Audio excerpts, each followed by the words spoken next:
Buenas noches, mi nombre es Moctezuma García de la Cruz, alumno de la Universidad Virtual del Estado de Guanajuato, de la licenciatura de Derecho, con matrícula 2401-8545. Actualmente cursando el módulo Derecho de Personas y Familia, impartido por el maestro José Manuel Sánchez Estrada. La finalidad del video es presentar la investigación de los atributos de la personalidad y las actas expedidas por el Registro Civil, correspondiente al reto 2. La personalidad y su validación ante el registro civil. El concepto atributos de la personalidad, según Rafael de Pina, las cualidades o propiedades de un ser constituyen sus atributos. Como atributos de la persona individual señala los siguientes: nombre, domicilio, estado y patrimonio. Por otra parte, Rafael Rojina menciona que los atributos de las personas físicas o seres humanos son constantes y necesarios en toda persona física, siendo los siguientes: capacidad, estado civil, patrimonio, nombre, domicilio y nacionalidad. Con respecto al nombre, Vaqueiro menciona que es el atributo de la personalidad que se impone a los individuos en virtud de su filiación y solo puede cambiarse cuando se modifica este vínculo, salvo las excepciones legales, así como también implica determinados derechos y obligaciones. El nombre de una persona física se compone por un conjunto de palabras, siendo el nombre propio, un nombre de pila y el apellido, paterno y materno, o nombre patronímico. La unión de estos elementos o signos gramaticales formaliza el nombre de la persona. El domicilio, según Depina, el domicilio de la persona física es el lugar en que reside con el propósito de establecerse en él. La falta de esta, el lugar en que tiene el principal asiento de sus negocios, y a falta de uno y otro, el lugar en que se halla. Citando a Jocerán, menciona que lo mismo que todo individuo tiene un nombre y un apellido, debe tener una sede legal en la cual se ha de considerar siempre como presente, aun cuando de hecho se encuentre momentáneamente alejado de ella. Menciona que existen tres clases de domicilio. Domicilio voluntario es aquel que la persona elige y puede cambiar a su arbitrio. Domicilio legal es el lugar donde la ley fija su residencia para el ejercicio de sus derechos y el cumplimiento de sus obligaciones, aunque de hecho no esté allí presente. El domicilio convencional está previsto en la ley en el artículo 34 del Código Civil Federal, el cual menciona que se tiene derecho a designar un domicilio convencional para el cumplimiento de determinadas obligaciones, así también para que se practiquen en él las diligencias correspondientes según la voluntad de las partes. Este puede coexistir simultáneamente con el domicilio voluntario y el domicilio legal. Rojina Villegas define el domicilio como el lugar en que una persona reside habitualmente con el propósito de radicarse en él, el cual sirve de base para determinar la competencia de los jueces en la mayor parte de los actos civiles. Además, para centralizar un sinnúmero de consecuencias jurídicas, para referir un sitio de ejercicio de los derechos, el cumplimiento de las obligaciones y el ejercicio de los derechos políticos y civiles, el lugar para hacer notificaciones y emplazamientos, etc. El Estado civil, según Edgar Vaqueiro Rojas, conceptualiza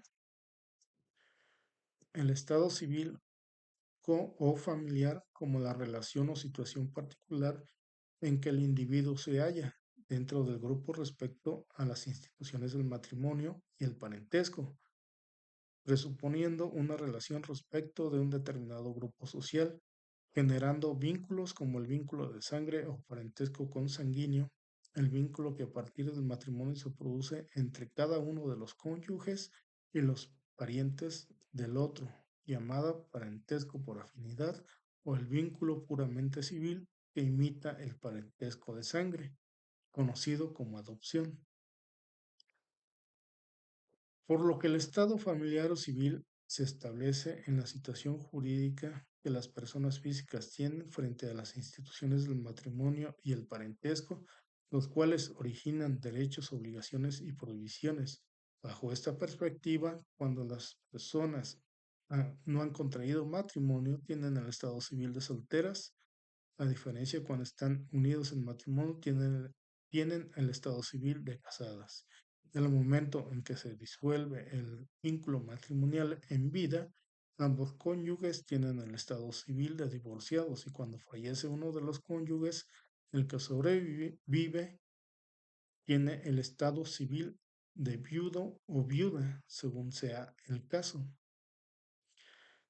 Con respecto a la capacidad, Galindo Garfias define la capacidad jurídica de la persona física como la aptitud de una persona para adquirir derechos y obligaciones, que dicha persona pueda ejercitar esos derechos y cumplir sus obligaciones por sí mismo. La capacidad comprende dos aspectos: la capacidad de goce o disfrute, que es la aptitud para ser titular de derechos y obligaciones, corresponde a toda persona y que es parte integrante de la personalidad, puede existir sin que quien la tiene posea la capacidad de ejercicio,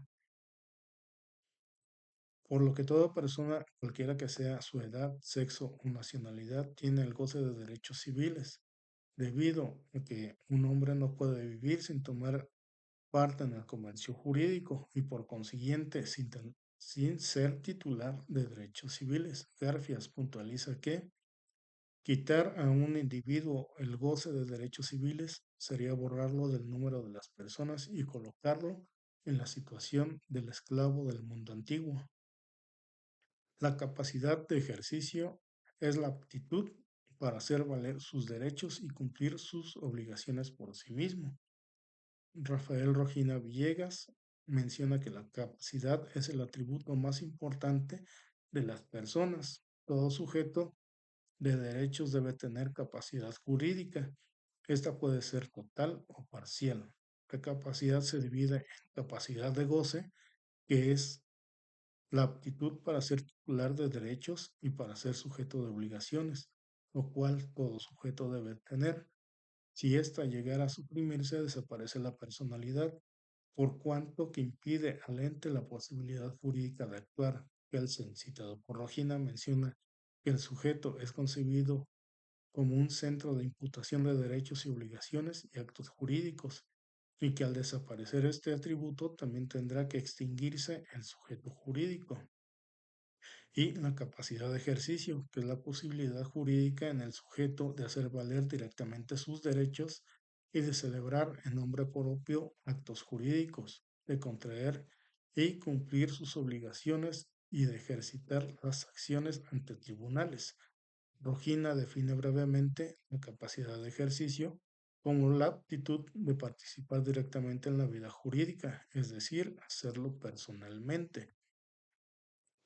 Con respecto a las actas expedidas del registro civil, primero veremos qué es el registro civil. Según Roginas Villegas, el registro civil es una institución que tiene por objeto hacer constar de manera auténtica a través de un sistema organizado todos los actos relacionados con el estado civil de las personas, mediante la intervención de funcionarios estatales dotados de fe pública, a fin de que las actas y testimonios que otorguen tengan valor probatorio, pleno y en juicio, y fuera de él.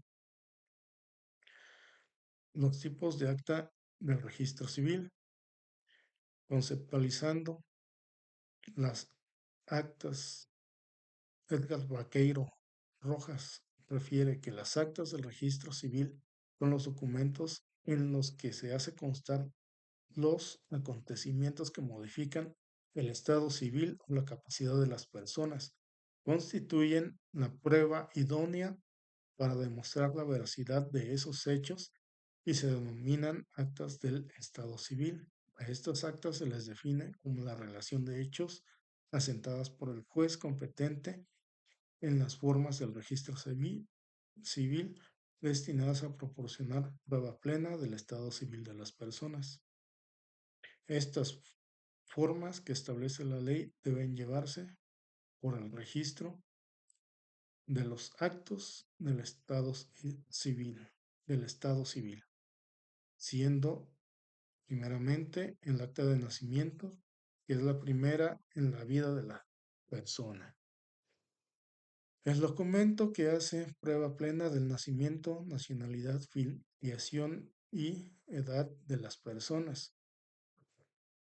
El acta de nacimiento se levantará con asistencia de dos testigos. Contendrá el día, la hora y el lugar del nacimiento, el sexo del presentado, el nombre y apellidos que le corresponden, asimismo la razón si se ha presentado vivo o muerto, la impresión del presentado.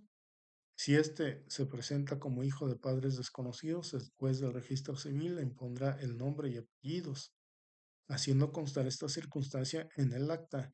En los casos de adopción, de reconocimiento de hijo posterior y de cambio de nombre por resignación para la concordancia sexogenérica, se asentarán como si fueran acta de nacimiento. En estas actas podemos encontrar los siguientes atributos de la personalidad, como es el nombre, estado civil y político, en relación a la afiliación y nacionalidad y capacidad. En este caso es el inicio de la capacidad. El acta de matrimonio es el documento que hace prueba plena de la unión de hombre y mujer concretada mediante las formalidades de ley, en la que constará el nombre, apellidos, edad, ocupación, domicilio y lugar de nacimiento de los contrayentes, el nombre, apellidos, ocupación y domicilio de los padres y su autorización, la manifestación de que no hubo impedimento, la declaración de los pretendientes de ser su voluntad unirse en matrimonio y la declaración del juez del registro civil declarándolos unidos en matrimonio. El régimen patrimonial bajo el cual se contrae el matrimonio y la manifestación de haberse cumplido con todos los requisitos señalados con anterioridad. En este tipo de actas encontramos los siguientes atributos de la personalidad, como es el nombre, domicilio, estado civil político, en relación a la afiliación, nacionalidad y la capacidad. Con respecto a las actas de defunción, es el documento que hace prueba plena del fallecimiento de una persona. Se deberá asentar los datos que contenga el certificado de defunción, el nombre, apellido, edad, ocupación y domicilio del difunto, su estado civil, el nombre y los apellidos del cónyuge, el nombre de los padres del difunto, si se supieren, la causa de su muerte y el lugar donde se inhumará o cremará el cadáver, la hora de muerte, si se sabe. Con re- Cuando la muerte fuera violenta, se deberá especificar sus circunstancias, así como los datos de la averiguación previa con la que se encuentre relacionada. En este tipo de acta encontramos los siguientes atributos de la personalidad: nombre, domicilio, estado civil y político. La capacidad, en este caso, es donde se pone fin a este atributo de la personalidad. Con esto terminamos la pequeña presentación y en el documento posterior se ampliará más información en las fuentes de consulta. Por su atención, muchas gracias.